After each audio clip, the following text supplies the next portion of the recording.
माझी तयारी मी तुम्हाला सांगतो. 92-93 साली जेव्हा दंगा भडकला होता देशद्रोह्यांच्या विरुद्ध, तुम्हीच सगळे शिवसैनिक रस्त्यावरती उतरला होतात आणि छातीचा कोट करून मुंबई वाचवली होती. तेव्हा एक व्यक्ती आली होती बाळासाहेबांकडे, बाळासाहेब आता बस झालं, आता पुरे झालं. आता ती कोण व्यक्ती मी सांगत नाही, आज आहे ती हयात. आणि बाळासाहेबांनी सांगितलं की अरे एक पिक्चर मी पाहिला प्रहार नावाचा.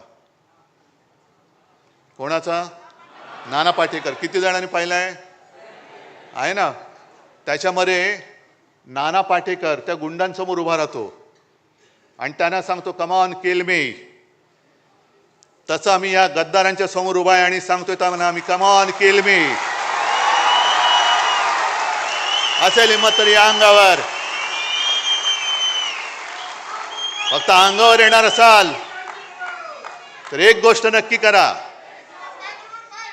अमिताभ बच्चनचा तो पिक्चर होता ना, ॲम्ब्युलन्स घेऊन यायचा, तसा अंगावर माझ्या येणार असेल तर ॲम्ब्युलन्स घेऊन यायची. कारण येताना सरळ याल, जाताना आडवे होऊन जाल.